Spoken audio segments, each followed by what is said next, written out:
I don't want to come off as like, oh, laugh at PBR, he had cancer. That's because I know he's going to try and fembot and fucking do that shit. That horse has won 15 Grand Nationals. Yeah. I think you're on the wrong channel. You've never heard me claim to be a world champion of anything. That was the Rusty Truck Photo channel. That's a world champion. That's the Nasty Habits channel, New Cuck's new butt boy that owns 11 dealerships and is a pro moto racer.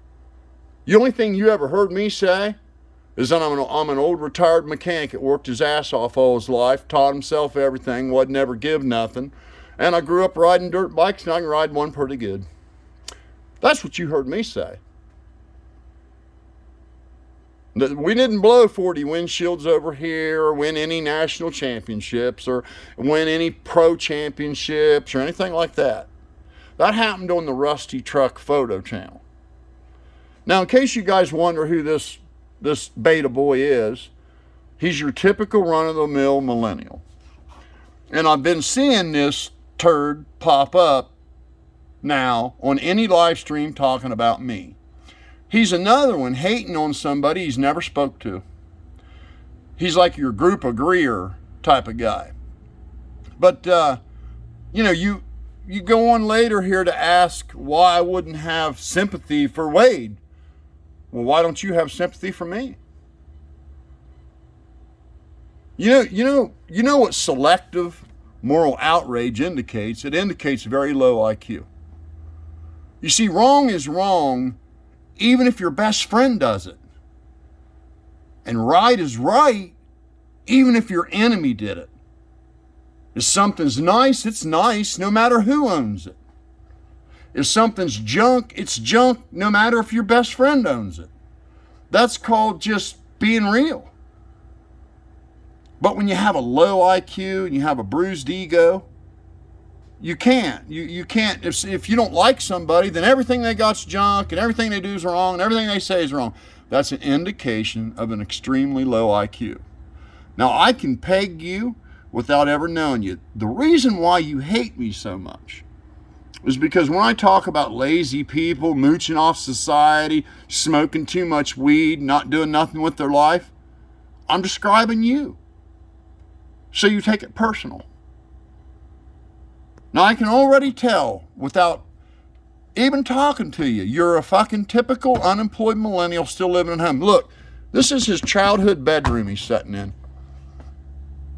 He still lives at home with mom and dad, or mommy. I bet mommy. He probably had no father figure in the house. Mom was probably a hoe that went bed hopping. He probably had about 16 temporary stepdaddies. And his entire life exists around smoking a bag of weed, getting some Pokemon cards, and playing video games. Now listen, I'm not anti-weed. You can smoke weed on the weekends. I would say totally harmless, good recreation, maybe even good for you.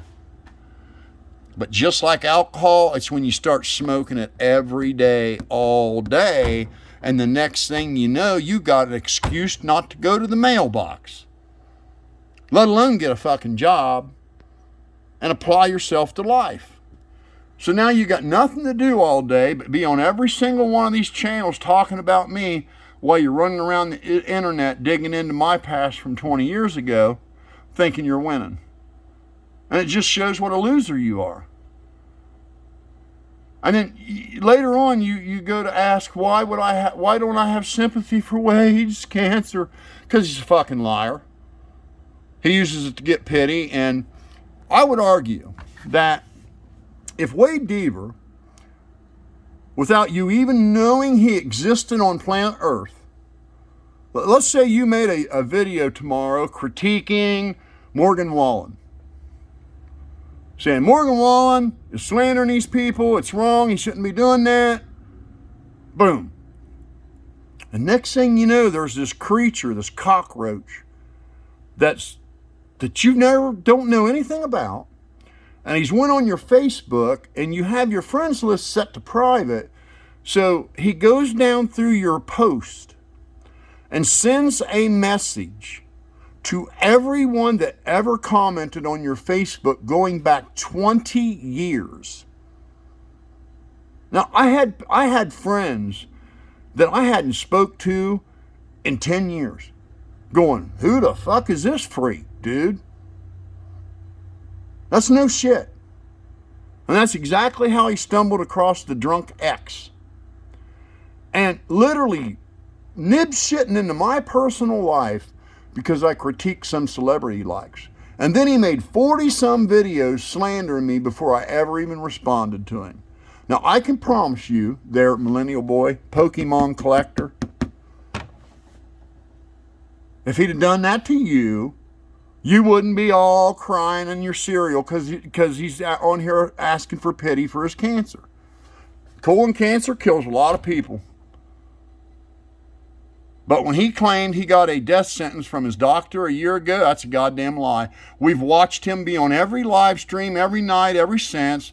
I've not seen him taking chemo. I've not seen him be sick from chemo. Haven't seen him lose any weight. Haven't seen him do any of that shit. Now, if he was sitting there all fucked up from chemo, yeah, I might have some pity for him. I see no evidence of him taking chemo. He ain't missed a day being on the internet talking about me for a year now. And he actually looks healthier. And it's the fact that he keeps sharing his condition for pity. You fuckers wouldn't even know I mentioned me having cancer way early on. You guys are the one that went outside of YouTube, dug into my personal past, and made my shit your business. Which is the only reason I'm talking about it. Or you wouldn't even have known. You know, when I was gone from YouTube for 3 months, with you guys under some delusion that somehow my content was so horrible I got a suspension from YouTube. When look what you guys do. Way worse. And no, I went and got 4 inches of my colon taken out. Again, that's the second time now. It took 6 the first time. It's due to a fistula from the chemo damage. Now, we haven't seen Wade decline. He actually looks a little healthier. I don't wish it on anybody, but he doesn't get pity from me.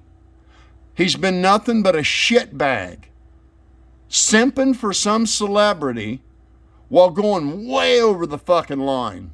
Understand, millennial boy?